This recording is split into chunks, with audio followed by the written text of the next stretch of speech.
os nossos estudos desta tarde, que Deus esteja a nos abençoar, a nos proteger, a nos trazer a sua luz de amor e de paz, nos guiando para os ensinamentos que serão hoje repassados a todos nós.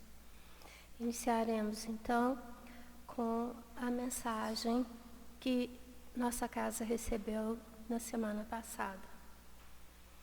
Amados irmãos, que a paz de nosso Senhor Jesus Cristo envolva-os.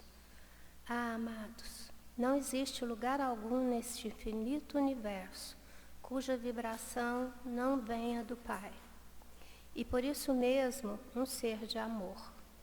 Sempre, sempre, o convite do alto será amarmos. E conforme as nossas escolhas, o amor nos chamará, às vezes à renúncia, às vezes às dores, aos sofrimentos, como um ensinamento para a felicidade verdadeira. Não existe uma só criatura desamparada, relegada à solidão. Não, não. Como é bom perceber que nos socorra os sofredores. O que impera é solidariedade, mãos amigas que acalantam o ser. E o que para muitos parece um castigo, em verdade, ele nos diz, é o Pai nos chamando à reabilitação do ser, nos convidando a entender quem somos. A amarmos o processo evolutivo, porque à medida que buscamos o bem, escolhemos a bondade. O trabalho nos chega e podemos secar lágrimas, podemos carregar no colo. Podemos, enfim, representarmos o que representa na Terra a maternidade. Fiquemos bem, fiquemos em paz e tenhamos coragem de nos embrearmos na luta de Jesus, que é a luta por todos.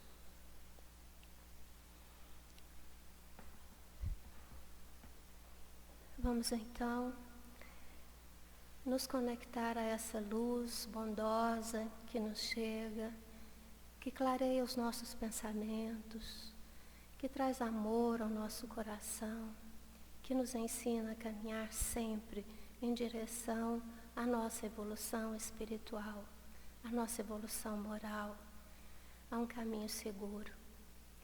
Pai de amor e bondade, esteja conosco nessa tarde, nos trazendo os teus ensinamentos que receberemos através das nossas irmãs. Que a tua luz permaneça em nós e nos traga a paz, a serenidade e a saúde, Senhor Jesus. Abençoe-nos sempre, que assim seja. Dando continuidade, então, hoje nós teremos a clarear para nós as questões do Livro dos Espíritos e também do Evangelho segundo o Espiritismo, as nossas irmãs Virgínia, que vai nos falar das questões do Livro dos Espíritos, e a Heloísa, logo em seguida, vai trazer para nós as questões referentes ao Evangelho, dando seguimento, né, às questões que nós viemos estudando. Tenhamos uma boa tarde.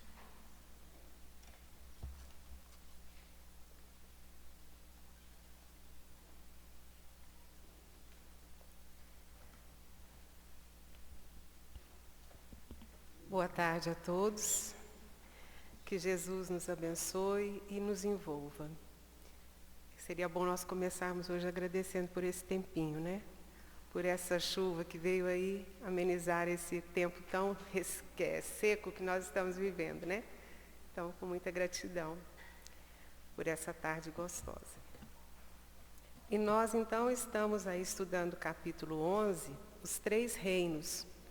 E no subitem, os animais e o homem, hoje nós temos a última questão desse subitem, que é a 610. Os espíritos que disseram que o homem é um ser à parte na ordem da criação, estão enganados? Então Kardec pergunta se essa questão do homem ser esse ser criado à parte, se esses espíritos estão enganados. Primeiro nós vamos retornar, lá no início desse capítulo, na questão 585, lembrando então essa ordem da criação. Esses 3 reinos, né? Os minerais, o mineral, as plantas, os animais e o homem. Lembrando então que Kardec nessa pergunta quer saber se essa divisão está correta.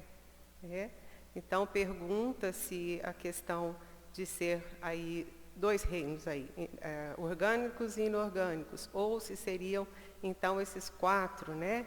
Mineral, plantas, animal e o homem. Então, em relação a isso, os espíritos respondem que está correto, né? Dependendo do ponto de vista. Se o ponto de vista for o ponto de vista material, dizer que é orgânico e inorgânico está ok. Se o ponto de vista for moral, que adotemos então aí esses 4 graus. E quando Kardec pergunta aí, os espíritos que disseram que é uma criação à parte na ordem. Que espíritos foram esses que disseram isso? E está lá na pergunta, que é a primeira desse subitem, que é a 592, né? Onde Kardec, então, pergunta aos espíritos como é que se dá, então, essa separação, essa linha divisória entre a questão, dividir, né? Animal e homem. Onde é que se daria isso? E aí, os espíritos, então, respondem, né? Que às vezes uns querem explicar que o homem é um animal, outros que o animal é um homem. E isso está errado, né? Não é por aí. Então, o homem é um ser à parte, apesar que muitas vezes se rebaixa, ou seja, pelas suas ações, reações, até se degrede um pouco, né? Da forma como age, da forma como reage, mas também pode se elevar, e isso o distingue. E então nós vamos à resposta da 610. Então, voltando à pergunta para a gente não se perder, na ordem da criação, estão enganados?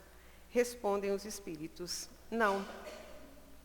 Mas a questão não foi explicada ou desenvolvida. E, aliás, há coisas que só a seu tempo podem ser esclarecidas. Então vejamos, por que Kardec volta aqui no final desse subitem e retoma essa pergunta? Os próprios espíritos estão dizendo. De fato, a resposta não foi desenvolvida lá na 592, então vamos falar um pouco mais sobre isso. Então, é bem Kardec, né, que gosta, que tem esse critério de esmiuçar, de ir até onde foi possível para o nosso esclarecimento. Então, e a questão também, né, importante de nós destacarmos, que só a seu tempo algumas coisas serão esclarecidas. E isso é muito importante, é importante nós grifarmos na nossa consciência. Ainda existirão muitas coisas sem resposta, sim, devido ao quê? A nossa condição evolutiva, a nossa condição de pureza, a nossa condição de moralidade. Então, tudo isso tem que ser considerado em nossos estudos, em nosso entendimento. Não para cruzarmos os braços, né? Mas para nos aguçar a querer entender um pouco mais, a nos melhorarmos sempre que possível, a nos moralizarmos e evoluirmos. Continuando, o homem é de fato um ser à parte. Distinguem de todos os outros e tem outra destinação. Nós paramos novamente para essas questões tão importantes.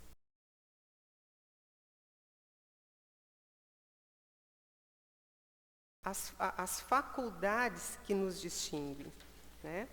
Então, vejamos bem. Consciência do futuro, percepção do extramaterial, conhecimento de Deus, isso é importante que nós grifemos, conhecimento de Deus, razão, intelectualidade, consciência do bem e do mal. Vemos isso nos nossos irmãos inferiores, nos outros reinos. Olha, a intelectualidade, razão, consciência do bem e do mal, e esse conhecer a Deus. E aí, continuando, veja bem, o final a última frase dessa resposta. A espécie humana é a que Deus escolheu para a encarnação dos seres que podem conhecê-lo. Vejamos a nossa responsabilidade e a beleza dessa informação. Olha o que nos aguarda: conhecer a Deus. A raça humana foi a escolhida para o nosso desenvolvimento como espíritos aqui encarnados. Foi a escolhida para conhecer a Deus.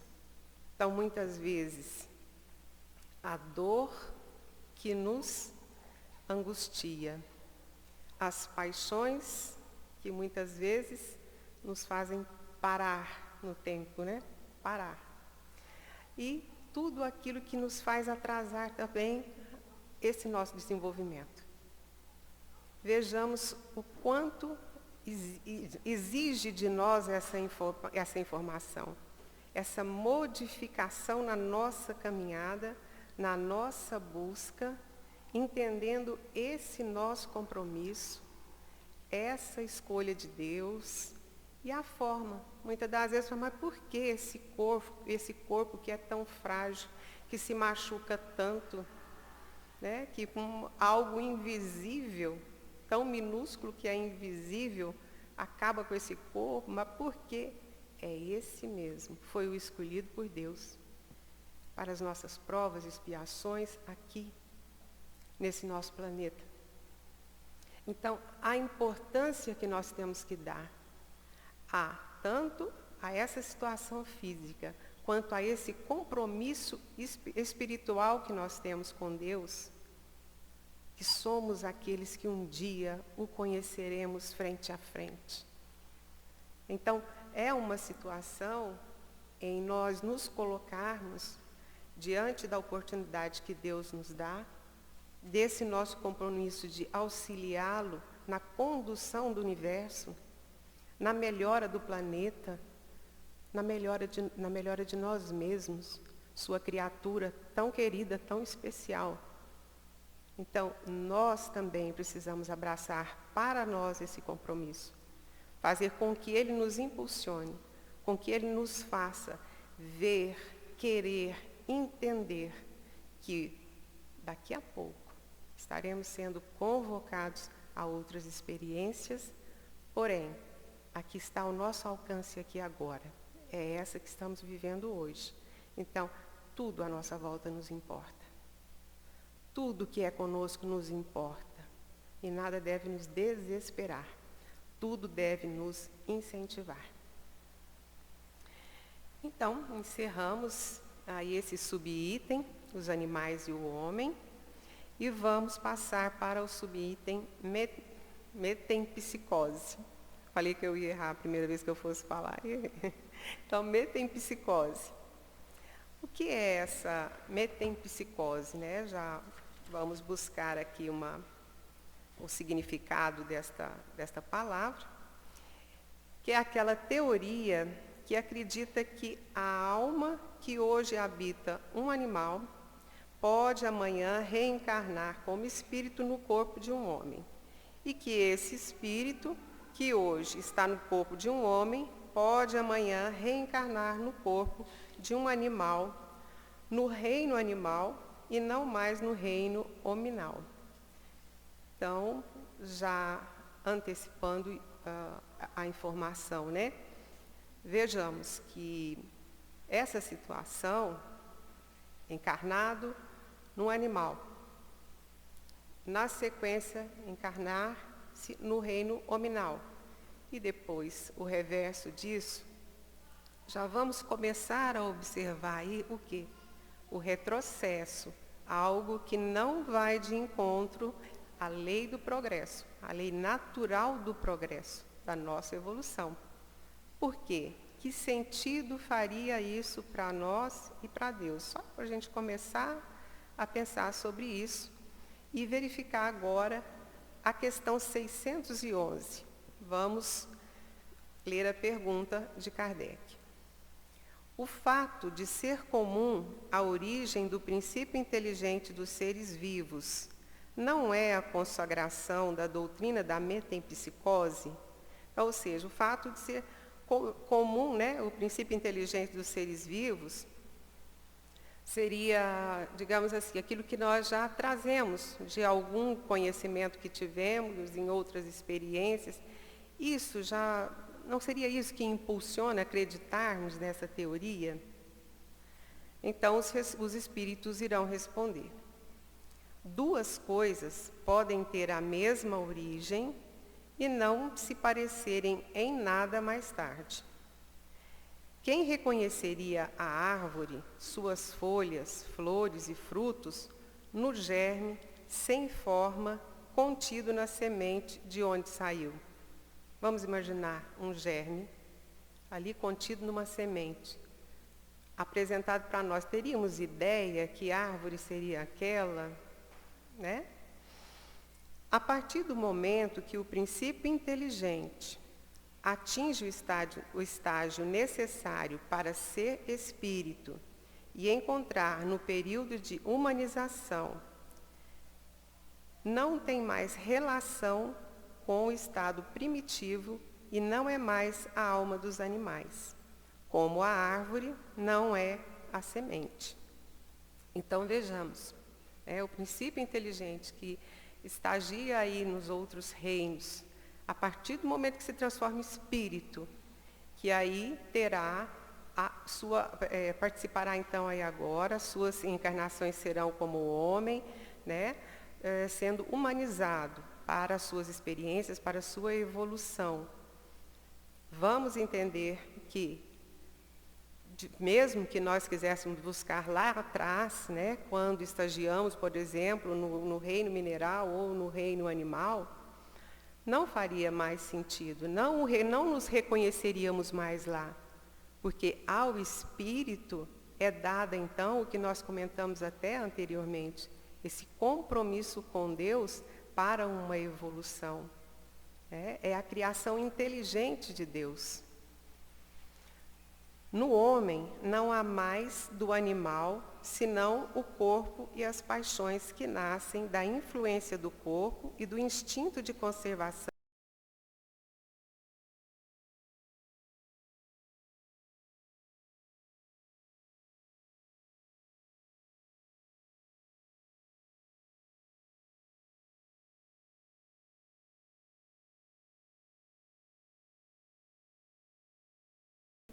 Nosso compromisso é maior, né? A nossa sequência, né, para onde nós vamos, é totalmente diferente. Não se pode, portanto, dizer que aquele homem é a encarnação do espírito de tal animal. E assim, a metempsicose, tal como se entende, não é exata. Então, ou seja, nós imaginarmos, por exemplo, que temos esses instintos ainda em nós, preservação, procriação e tudo mais, não faz de nós termos esse retrocesso, essa imagem exata do que foi a nossa experiência nesses outros reinos. Então, a possibilidade de reencarnarmos futuramente no reino animal é totalmente descartada, nós não temos respaldo nenhum na doutrina espírita em relação a isso. Então, essa possibilidade nós descartamos, até mesmo pela utilidade. Nada teria de útil para nós, vamos imaginar, retornar como aquele animal que fica ali pastando, comendo capim, enfim. Que utilidade teríamos para nós? Nós que estamos nesse progresso moral, nessa evolução. Então, não faz sentido por esse detalhe e por tantos outros, né, que seria realmente o retrocesso, totalmente adverso à lei de progresso a qual nós estamos submetidos.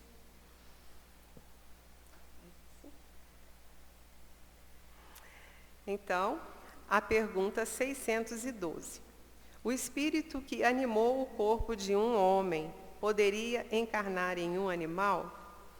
Kardec, ele realmente nos ensina muito com esse processo dele. Não está bem claro? Vamos pensar mais um pouco. Tem algo mais a entender. Por isso, então, pergunta que a gente poderia até responder da mesma forma, né? Mas, de uma maneira brilhante, os espíritos, então, vêm e respondem. Isso seria retroceder. E o espírito não retrocede. Da mesma forma que Kardec pergunta novamente, os espíritos sempre vêm nos frisar o que há de mais importante para nós nos agarrarmos, para nós seguirmos confiantes no nosso progresso. Não retrocedemos. Existe, por vezes, por dureza, né, nossa, ficarmos estagnados, ficarmos ali, perdermos, às vezes, grandes oportunidades, né, ali travados nas nossas paixões, nos nossos vícios, e perdermos a oportunidade. Mas não retrocedemos. Né? Apenas alimentamos ainda essas paixões, esses vícios, perdendo tempo. Mas retroceder, isso não é possível. O rio não retorna à sua fonte. Olha o significado brilhante disso, né? Então, nós não voltaremos lá aos reinos inferiores. É o que significa isso. Mas foi a nossa fonte. Foi muito importante, com certeza, para a nossa evolução, para o nosso progresso. Mas não retornaremos para lá. Então, de uma maneira maravilhosa, eles nos dizem que não. O corpo de um homem não reencarna no corpo de um animal. E, reafirmando isso, nós temos lá na questão 118, justamente essa pergunta que Kardec faz também sobre lá na criação dos espíritos, né, os seres inteligentes da criação, se podem degenerar. E a resposta é, mais uma vez, não. À medida que avançam, compreende o que os afasta da perfeição. E quando nós compreendemos o que nos afasta da perfeição, o que a gente busca? Claro que é ficar distante dessas coisas que nos afastam. Os vícios, né? As paixões, queremos combatê-lo. Por quê? O nosso objetivo é aquilo que Deus determinou para nós. A verdadeira felicidade, a perfeição e conhecê-lo. Então, que Jesus nos abençoe e que nós possamos seguir firmes aí, nesse intuito. Fiquem com Deus.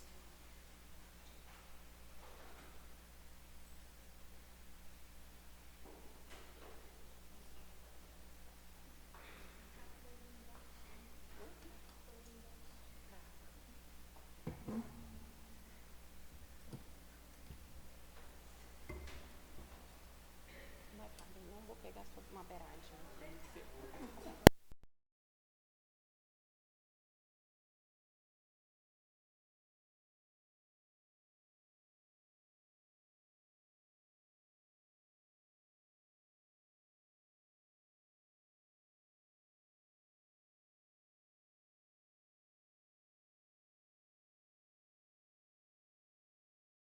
O Espírito Pascal, que vem nos dar uma instrução sobre o egoísmo no item 12.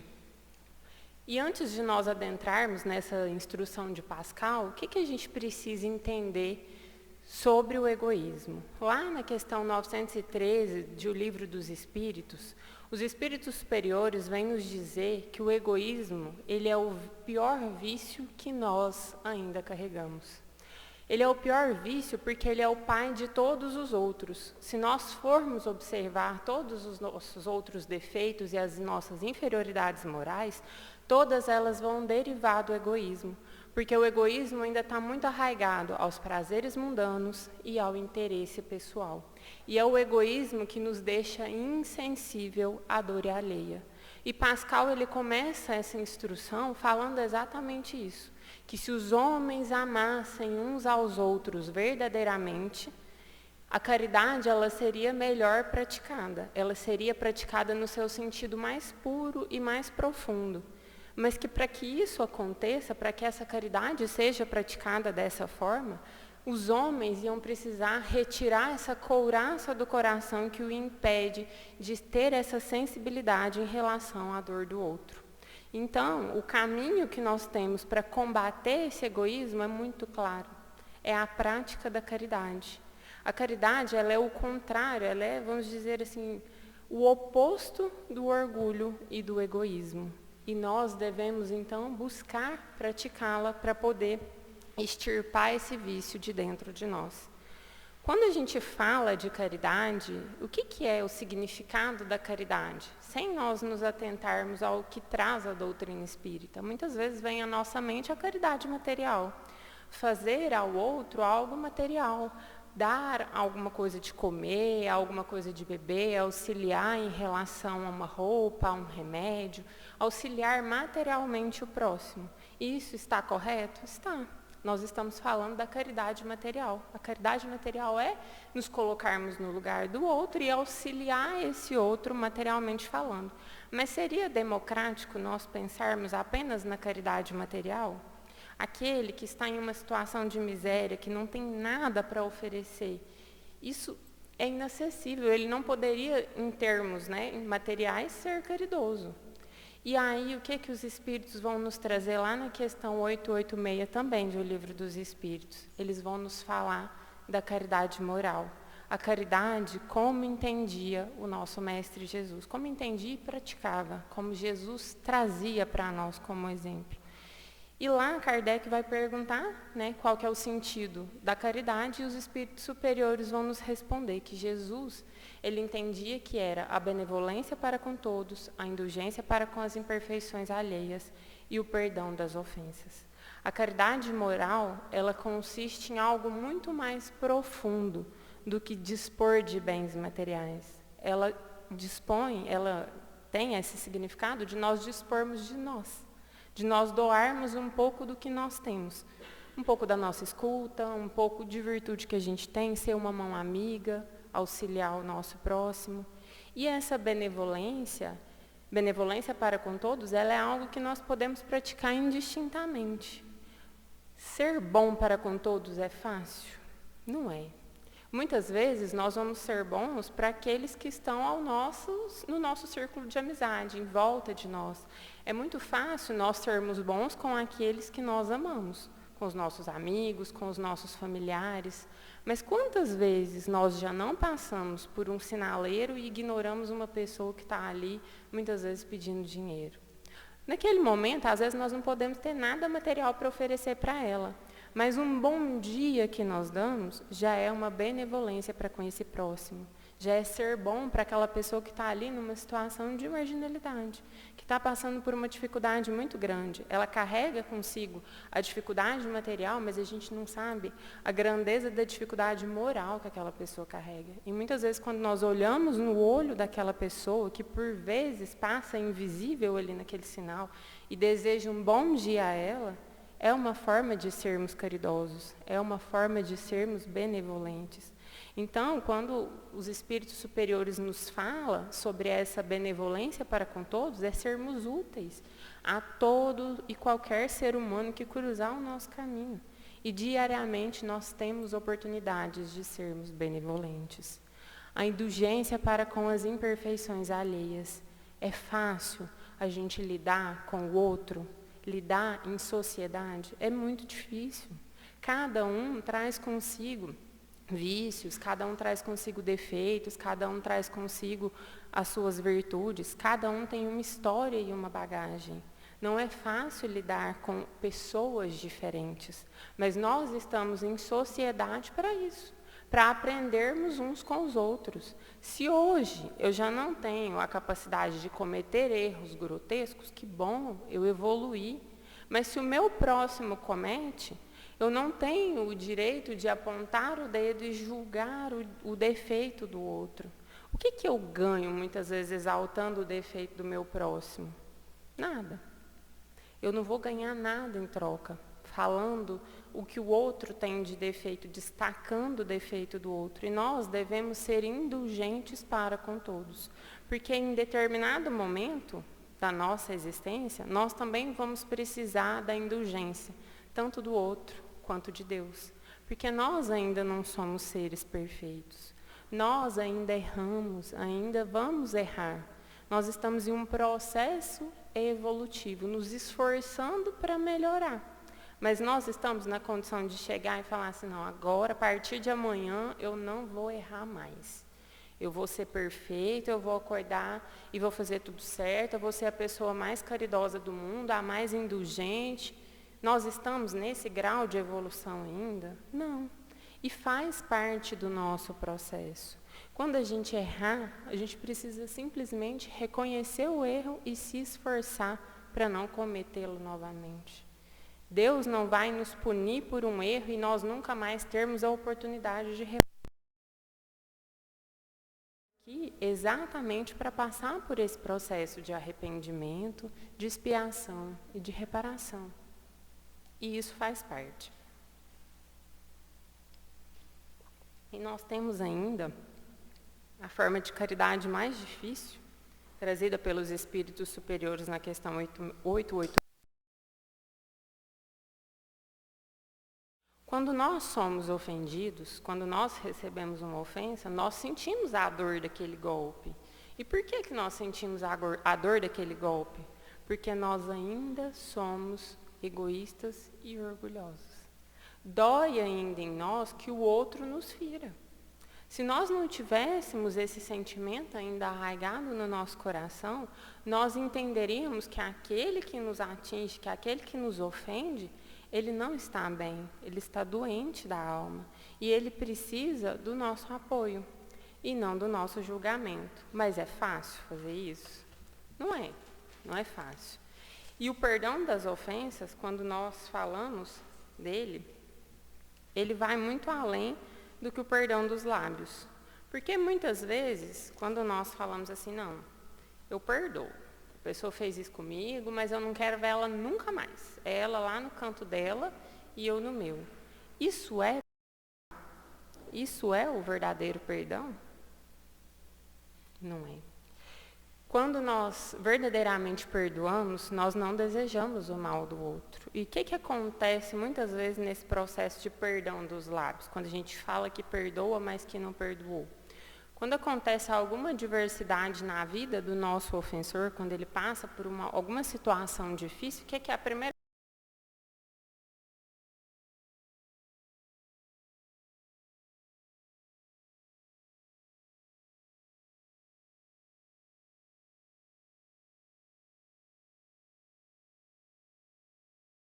atender todos os desejos e todos os nossos anseios e punir aquele que nos ofendeu, porque nós somos filhos prediletos? Será que é assim? Não é. Quando nós começarmos a compreender que todos somos filhos de Deus e que Ele nos ama da mesma forma, indistintamente, nós vamos trabalhando esse perdão dentro de nós. Hoje nós podemos não estar na condição de falar que amamos o nosso inimigo, que vamos nutrir por ele um amor genuíno, como Jesus o fez. Jesus sequer precisou perdoar Judas, porque ele não se sentiu ofendido com a traição que ele sofreu. Ele era um espírito puro, da mais elevada ordem. Ele sabia que Judas precisava de misericórdia. Ele não se ofendeu com o que aconteceu. Nós ainda estamos nessa condição? Não. Mas nós vamos começar a perceber que quando nós reconhecemos que não estamos nessa condição e pedimos a Deus auxílio, já é uma forma de caridade que nós estamos praticando. Quando nós pedimos a Deus, meu Deus, me ajuda a não falar mal do meu inimigo. Me ajuda a não desejar mal daquele que eu sei que não quer o meu bem. Isso já é uma forma de caridade. Já é o primeiro passo de amar aquela pessoa com a qual nós temos as nossas diferenças. E aos poucos, esse amor vai se desenvolvendo. E com as sucessivas reencarnações, nós vamos ter a oportunidade de, muitas vezes, auxiliar aquele que nos feriu. Quantas e quantas vezes nós não vamos ter essa oportunidade, sem sequer saber? Porque nós temos o véu do esquecimento que vai, de fato, tirar essa memória para que nós possamos processar esse verdadeiro perdão, esse perdão que vem do coração. Quantas vezes uma mãe não recebe um filho que foi um inimigo em uma existência anterior? E aquele laço da maternidade é tão forte, aquele amor por aquele serzinho que ela acabou de pegar é tão intenso, que ela perdoa toda e qualquer ofensa, todo e qualquer crime que aquele ser tenha cometido em relação a ela. É difícil, mas é lindo. É o amor que cobre a multidão de pecados. É a oportunidade maravilhosa que a gente tem de ser caridoso para com aquele que nos atacou. A lei de Deus é maravilhosa, ela é de amor, de justiça e de caridade. E não cabe a nós tomarmos essa justiça para nós e muitas vezes apontarmos o dedo e dizer que Deus está sendo justo ao punir o outro. O perdão das ofensas, ele é algo muito profundo e que vai trazer essa caridade e esse combate do orgulho e do egoísmo dentro de nós. E uma forma, de ilustrar essa questão do egoísmo, que nós podemos utilizar nesse nosso estudo, é em relação à parábola do bom samaritano. Eu vou pegar a cola aqui, porque eu sou péssima em decorar onde ficam essas coisas. A parábola do bom samaritano está em Lucas, capítulo 10, versículos 25 a 27. E a parábola do samaritano e pergunta a ele: Jesus, o que é preciso ser feito para herdar o reino dos céus? E aí Jesus então responde, devolve a pergunta ao doutor da lei: o que diz as escrituras? O que diz os textos que você lê?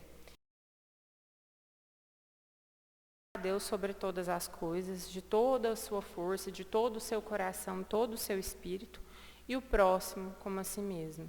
E Jesus falou: então você já respondeu a pergunta, faça isso. E ele, querendo instigar Jesus, ele pergunta: mas quem é o meu próximo? E Jesus, dessa parábola, ele conta que certa vez um homem vinha de Jerusalém para Jericó, e no meio do caminho ele foi abordado por ladrões, levou tudo que ele tinha, inclusive as suas vestes, e deixou então esse homem jogado semi-morto à beira da estrada. Passou-se um tempo, do acontecimento, passa por aquele caminho um sacerdote. O que o sacerdote faz? Ele vê o homem caído e ignora. Ele passa de lado, ele ignora aquela situação, não é problema meu. Logo depois que o sacerdote passa, vem um levita. O levita passa e ele tem a mesma postura. Ignora aquela cena daquele homem seminu, machucado, na beira da estrada e continua. Que passa um samaritano. E é importante nós lembrarmos que o samaritano eles eram excluídos da sociedade naquela época, eram tidos como pessoas hereges. Então, o samaritano, ele era, vamos dizer assim, a escória da sociedade.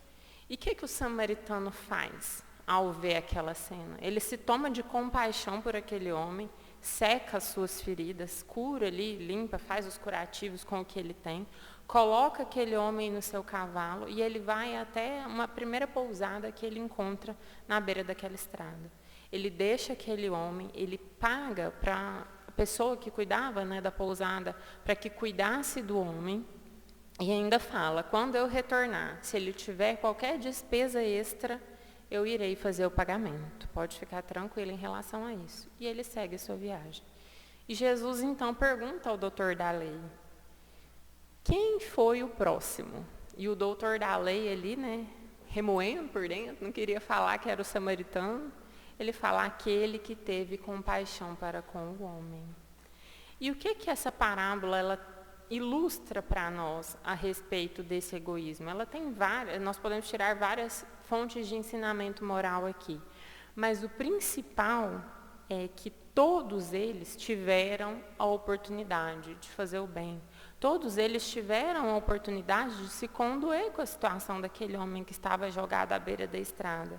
Mas quem que foi lá e auxiliou? O samaritano, o tido de má vida.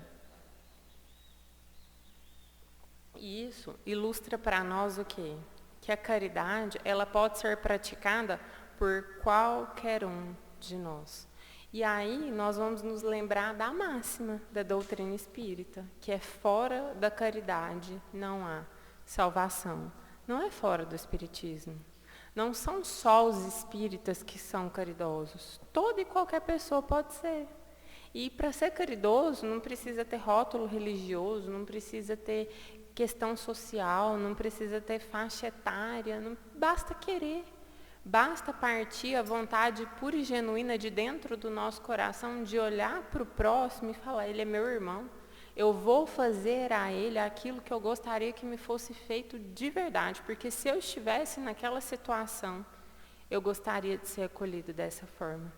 E diariamente nós temos a oportunidade de fazer isso. Nós não precisamos esperar grandes eventos ou grandes datas comemorativas para sermos caridosos. Porque geralmente, quando se aproximam certas datas, o sentimento de comoção de ajudar o próximo, ele bate no nosso coração. Quando vai chegando o dia das crianças, geralmente nós pensamos nas crianças mais necessitadas e são movidas a ações para poder auxiliar aquelas crianças, para poder levar alegria para elas. O dia das crianças porque está próximo agora, mas o Natal também faz isso com a gente. E algumas outras datas vão nos marcando. Mas a gente não precisa esperar que essas datas cheguem para que nós possamos ser pessoas caridosas. Nós temos essas oportunidades diariamente. Todos os dias, algumas pessoas que passam por nós podem estar passando por problemas, por dificuldades. Quando nós simplesmente nos abrimos a ouvir o que ela está passando, o problema que ela está passando, nós estamos sendo caridosos. A escuta é uma forma de caridade. Escutar o problema daquela pessoa, de fato, prestando atenção no que ela está passando e falar, olha, nesse caso, eu não sei como eu posso te ajudar. Porque muitas vezes a gente sabe o que fazer, muitas vezes não tem nem o que fazer. Mas falar para ela, olha, eu estou aqui para o que você precisar, quando você quiser desabafar, é uma forma de caridade muito grande. Quantas pessoas não entram em depressão por não se abrirem com as outras, por não partilhar da sua dor, da sua angústia com o outro? Então, ter essa escuta é algo muito importante, é ser essa mão amiga que foi dita, né, no começo pela mensagem que a nossa irmã Sandra leu. Nenhum dos filhos de Deus está desamparado, mas nós precisamos ser instrumentos de Deus, nós precisamos deixar com que Deus acessar o outro. E quando nós buscamos praticar essa verdadeira caridade, essa caridade moral, nós estamos sendo esses instrumentos. Nós estamos fazendo a diferença na vida do outro. Às vezes a gente acha que é uma coisa pequena, mas para aquele que está sofrendo, que está passando por um momento de dificuldade, é grandioso. Auxilia de uma forma que a gente não pode nem imaginar. O poder de uma oração, quando nós oramos por uma pessoa que está passando por dificuldade e ela se sente renovada, isso não tem preço. Isso é praticar a verdadeira caridade, é seguir o exemplo de Jesus, que não repeliu nenhuma das pessoas que chegou até ele. Ele atendeu a todos, os criminosos, a mulher adúltera. Ele não julgava os seus atos, ele os acolhia e falava, vá e não tornes a pecar.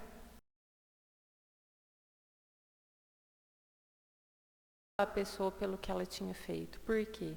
Porque Jesus sabe que todos nós temos a potencialidade de amarmos em plenitude. Que nós fomos criados com a centelha sagrada do amor. Nós temos cravado em nós essa condição de desenvolver as virtudes e amar em plenitude. E que se em determinado momento o criminoso ou a mulher adúltera ainda não tinha despertado para o senso moral, ainda não tinha despertado para a vida espiritual, em algum momento isso ia acontecer. E ele então acolhia. E aquele amor que ele tinha, o exemplo que ele dava, muitas vezes tocava essas pessoas que se transformavam e buscavam a sua evolução, o seu progresso, e retomava a sua evolução. Assim devemos ser nós. E o Espírito Pascal, ele nos traz isso na instrução. Ele fala, sede caridosos, comece a ser exemplo para o outro. Porque a partir do momento que nós buscamos praticar essa caridade, nós vamos, de certa forma, abranger as pessoas que estão à nossa volta. As pessoas que estão à nossa volta vão sentir o efeito da nossa mudança de atitude. E isso é algo muito positivo, porque as palavras, elas passam, mas o exemplo não, o exemplo arrasta. E muitas vezes, quando nós estudamos a doutrina espírita e vamos compreendendo a respeito dessas questões morais, e somos acolhidos, porque é uma doutrina extremamente consoladora, nós queremos que o outro também sinta. E aí a gente começa a falar, né? É muito natural, às vezes, a gente falar.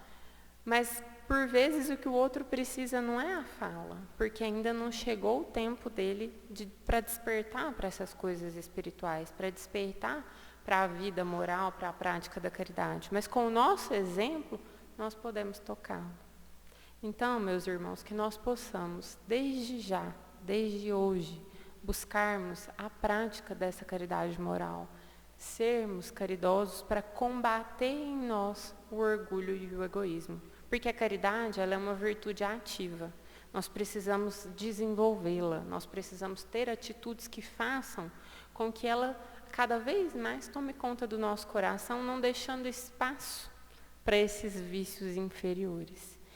Para que, quando nós retornarmos ao plano espiritual, nós retornemos com essa missão cumprida, com esse dever de termos combatido esses vícios aqui na Terra. Que Deus nos abençoe.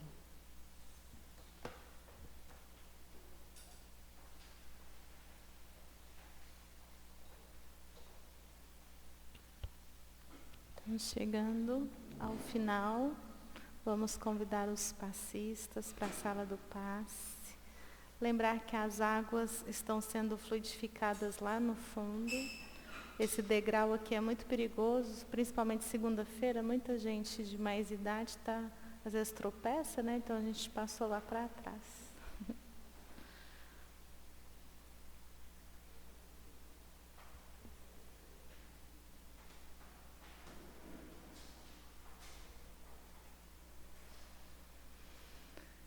E vamos, nesse instante, pensar em Jesus, nosso Divino Mestre, rogando nesse instante a Ele, médico de nossas almas, que nos auxilie com as nossas dores, com as nossas enfermidades, com as nossas dificuldades.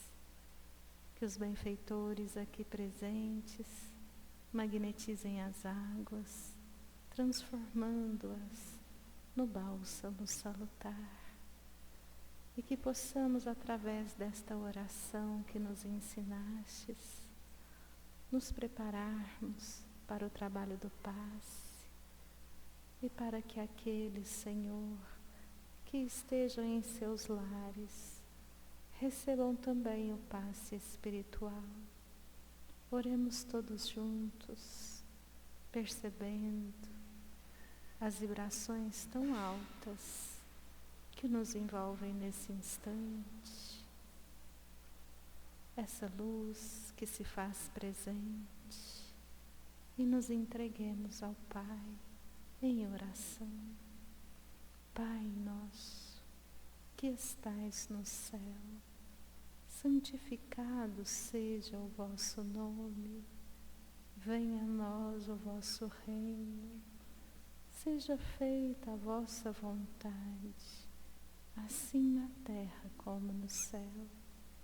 O pão nosso de cada dia, dai-nos hoje, perdoai as nossas dívidas, assim como perdoamos aos nossos devedores. E não nos deixeis cair em tentação, mas livra-nos da prática de todo mal. Vamos todos em paz, que seja uma semana abençoada em nossas vidas, que nós possamos pensar mais em como servir do que ser servidos. Em Teu nome, Senhor, assim seja.